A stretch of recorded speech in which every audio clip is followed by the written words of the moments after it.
On the news tonight, federal government declares intention to boost national economy through gas resources. Governors of 36 states of the Federation to check activities of illegal miners. Federal government unveil plans for a new global cultural digital platform. And abroad, Ukraine President Volodymyr Zelensky expresses fears over Russian increasing attacks. Good evening. Welcome to Delta TV Main News Tonight. My name is Francis Ofulue. The federal government has declared its intention to boost the nation's economy with abundant gas resources. President Bola Tinubu made the declaration during the week in Imo State during the commissioning of 3 critical gas infrastructure projects, including the expansion of the AHL gas processing plant in Kwale, Delta State, Ano gas processing plant, and the 23.3 kilometers Ano to Obiafo, Obricom, Oben, OB3 custody transfer metering station gas pipeline projects. The government also commended Oilserve Limited for contributing immensely to the transition of Nigeria towards cleaner energy. According to him, the present administration would ensure the full utilization of the country's gas resources in a bid to enhance domestic gas use and increase national power generation capacity. The president explained that the government will ensure the revitalization of the industries and create job opportunities for economic growth. President Tinubu further told the gathering that the government had made significant progress in incentivizing gas development through presidential executive orders. The president commended the project partners for the investment, maintaining that these were the beginning of other landmark projects and initiatives to ensure gas-fueled prosperity in Nigeria. Also, the federal government has said the student loan scheme will be rolled out in phases, beginning with the federal institutions. The managing director, Nigerian Education Loan Fund, Mr. Akintunde Swire, who made this disclosure in an interview with newsmen, said the portal will be opened on the 24th of May for student loan applications. He said the government was currently organizing a sensitization campaign to inform Nigerians on how the scheme would work. Mr. Swire explained that the loan scheme seeks to bridge the financing gap for students in Nigeria, enabling them to become more resourceful and eventually aid in the country. He noted that a plan would be rolled out in schemes, the first being the public institution because of the large number of students in that sector requiring financial aid.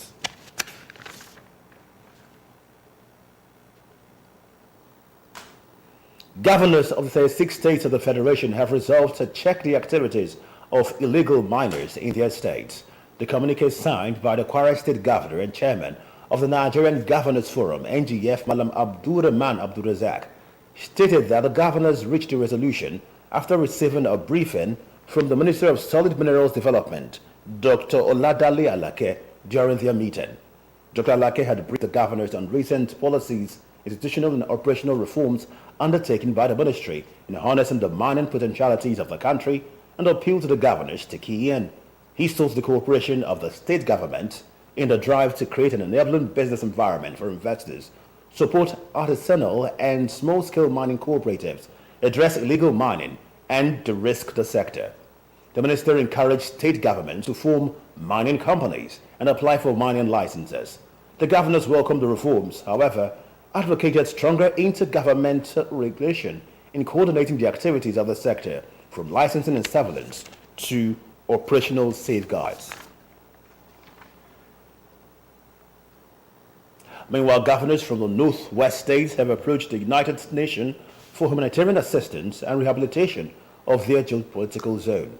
A statement by the National Information Officer, UN Information Center, UNIC, Oluseyi Surumekun, noted that governors from the Northwest geopolitical zone of Nigeria met the United Nations country team led by the resident and humanitarian coordinator, Mohammed Malik Fall, and they had asked the UN to support their state to deal with the numerous developmental challenges they faced.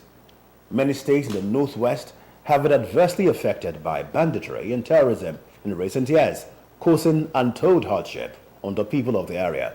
The UN resident coordinator, on his part, expressed delight at receiving 6 of the 7 governors in the zone. He assured that the United Nations family would support the Northwest region to address those development challenges. He noted that with a varied high level of multi-dimensional poverty, sustainable development goals will not only be achieved in Nigeria if the Northwest got it right, and this in turn would impact positively on the African region.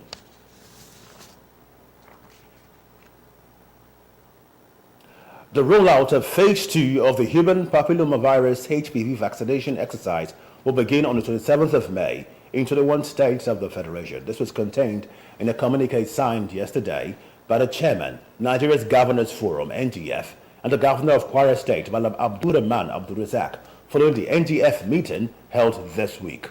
According to the NGF chairman, the vaccination exercise was unveiled when the forum received a briefing from the NGF senior health advisor, Dr. Ahmed Abdul Wahab, on state progress with expanding health insurance coverage and their performance on nutrition, as well as a primary health care leadership challenge, with members committed to ramping up efforts at achieving the necessary improvements advocated. And now the federal government has unveiled plans to partner with American-based company to enhance cultural diplomacy and boost the economy through a new global cultural digital platform, GCDP.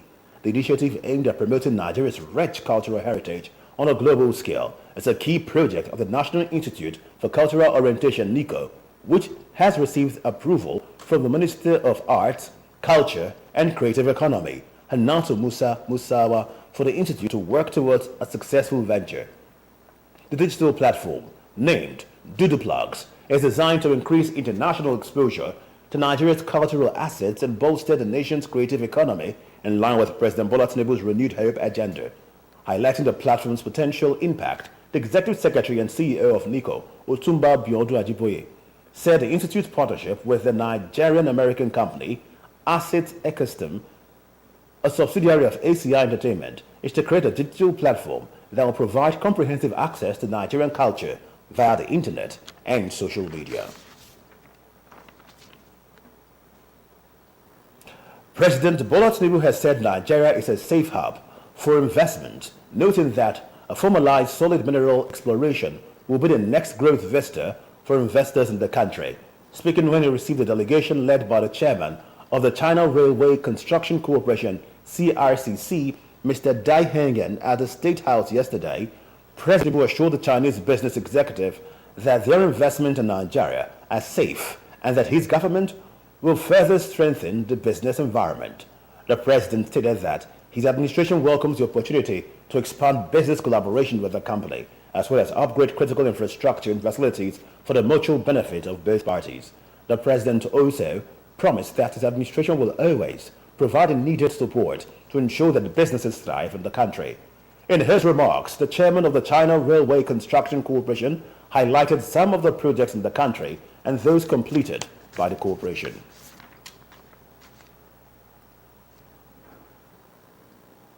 The Chief of Air Staff, CAS, Air Marshal Hassan Abubakar, has said the Nigerian Air Force, NAF, is committed to flushing out terrorists, bandits and other criminals from all parts of Nigeria. Marshal Abubakar said this while addressing newsmen during the Jumat prayer service in Abuja. He said the Air Force would continue to work in collaboration with other sister agencies and services to ensure the return of peace and prosperity to all parts of the country.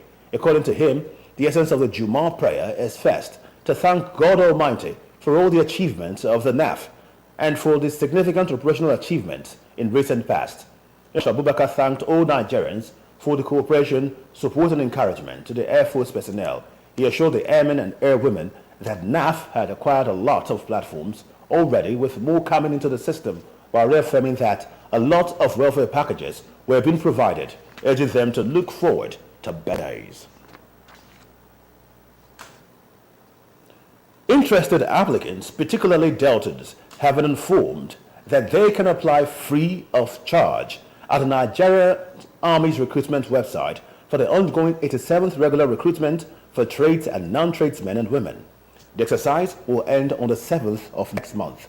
A statement signed by the functioning permanent secretary and director of public communication in the State Ministry of Information, Mrs. Teresa Oluku, says applicants are expected to be single, Nigerian citizens by birth and must possess a national identity number (NIN), valid age declaration or birth certificate endorsed by the National Population Commission, and must be between the age of 18 and 22 for non-tradesmen and women, and not more than 26 years for tradesmen and women with specific height of not less than 1.68 meters for males and 1.65 meters for females. According to the statement, applicants are expected to be medically, physically, and psychologically fit in accordance with the Nigerian Army standard and must possess a minimum of 4 passes in not more than 2 sittings in WASC, GCE, NECO, NAPTEP, in ordinary level school certificate for non-tradesmen and women, while tradesmen and women candidates must possess trade tests, city and guild certificates as additional qualifications.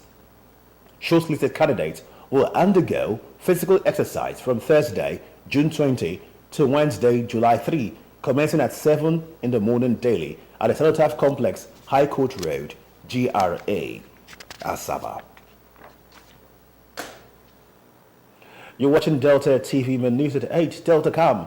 Ukraine President Volodymyr Zelensky expresses fears over Russian increasing attacks. Stay with us. Where is Glory? Excuse me, ma'am. Hello? Where Glow now? I did here. Glow don't go village, tell our customer abi. Everybody pay attention. See, now Glow dedicated 10x. Now he might they take tension my customers. Now they dash me 10 times the credits when I load. Or even summer me double data join. Yeah. Wait, so with 1.5 when they give all of us, so you they enjoy up to 15,000 naira credit and data. And I say I never finish you. See, when I say if we enjoy, if we not join Glow dedicated 10x, when I go get 1,000 naira welcome credit. Finish. Glow, you don't win. Una see dey here. Hello, please I'm for Glow. Please save now Glow with dey fine. Now Glow with dey go. Okay, so enjoy 10 times the value of your recharge on Glow Berekete 10X. You also get 1,000 naira for calls and data and double data bonus on your subscription.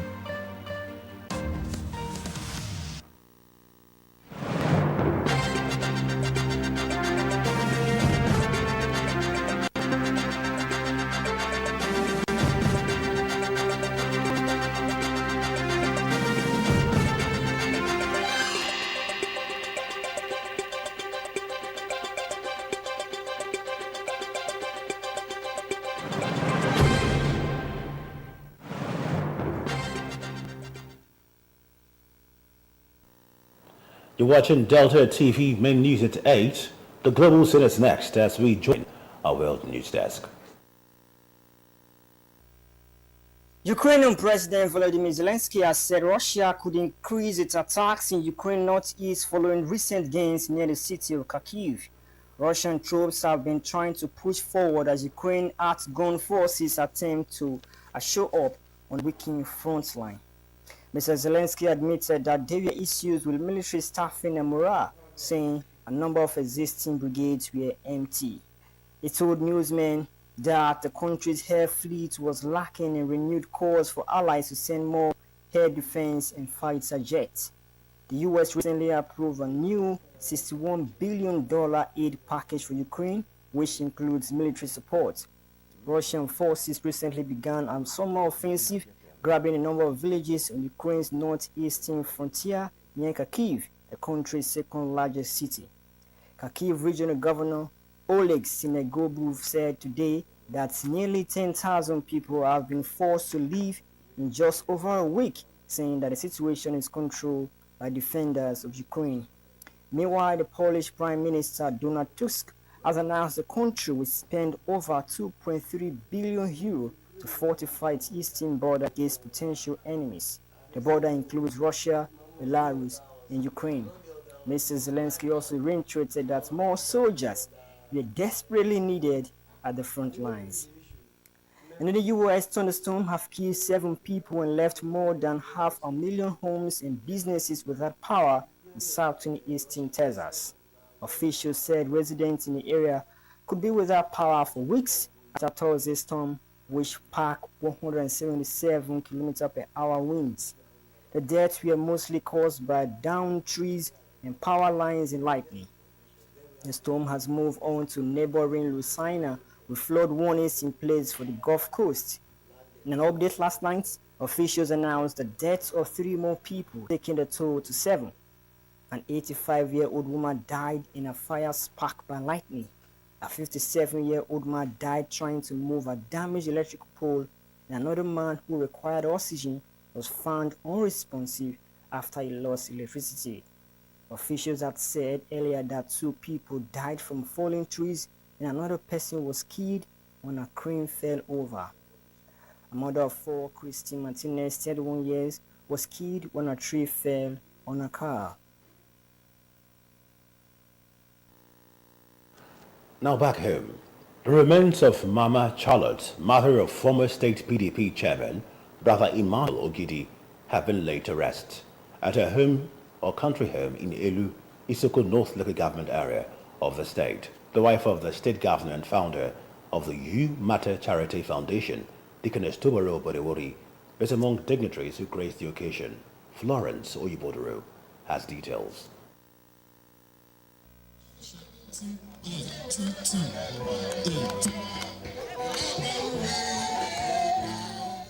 At the funeral service and reception, which held at the Ovie Primary School, Elu, the officiating minister of the God's Kingdom Society, GKS, Brother Benedict Hart, in his sermon, said death was the end of life, and when Emma died, he returned to the dust.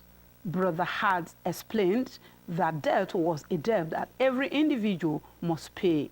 The cleric described late Mama Ogidi as a devoted and faithful Christian who lived a fulfilled and impactful life, stressing that she deserved a befitting burial. When we talk of cause, we're talking of the source of something, the reason for something. Remedy is what corrects or counteracts or relieves or cures. Death is the end of life, the cessation of life. When the breath of life leaves somebody, that person is dead. He's not going to live somewhere. In our tribute, Brother Emmanuel Ogidi extolled the shining qualities of his mother, saying Mama raised her children in the way of the Lord. Brother Ogidi described the deceased as an extraordinary individual who had left an indelible mark in the sand of times. She was a role model, a mentor, a friend. Her legacy will continue to inspire and uplift generations to come.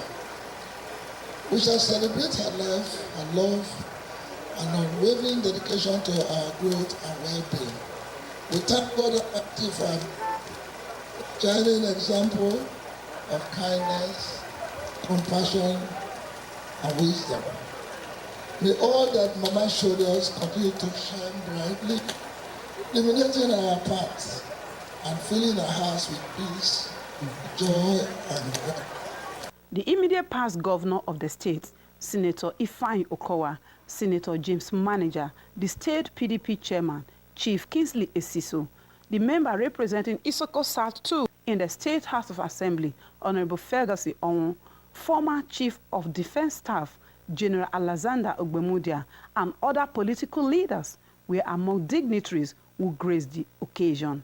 The GKS choir and other religious musical bands featured at the burial ceremony. Late Mama Charlotte Ogidi died at the age of 89. Florence Oyibodoro reporting. And now sports.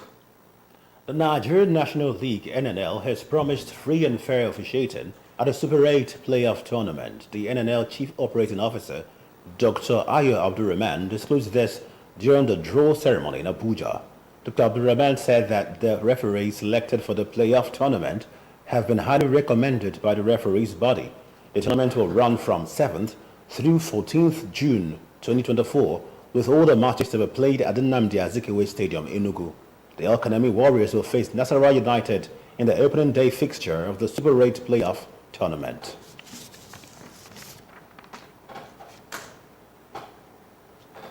And now thoughts for the day. Attitude is a little thing that makes a big difference.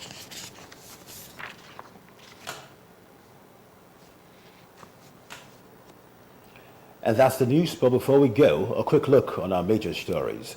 The federal government has declared its intention the nation's economy with abundant gas resources President Bola Tinubu made the declaration during the week in Imo State during the commissioning of 3 critical gas infrastructure projects, including the expansion of the AHL gas processing plant in Kwale, Delta State, the Arno gas processing plant, and the 23.3 kilometers Arno to Obiafu Obricom Oben OB3 custody transfer metering station gas pipeline projects. Governors of 36 states of the Federation have resolved to check the activities of illegal miners in their states. A communique signed by the Kwara State Governor and Chairman of the Nigerian Governors Forum, AGF, Malam Abdurrahman Abdurrazak, stated that the governors reached a resolution after receiving a briefing from the Minister of Solid Minerals Development, Dr. Oladale Alake, during their meeting. The federal government has unveiled plans to partner with an American-based company to enhance cultural diplomacy and boost the economy through a new cultural digital platform, GCDP. And the broad reported a report that Ukraine President Volodymyr Zelensky has said Russia could increase its attacks in Ukraine's northeast following its recent gains near the city of Kharkiv. And that's the news. Many thanks for being part of it. My name is Francis Ofulwe. Thanking you so much for watching. Good evening, good night.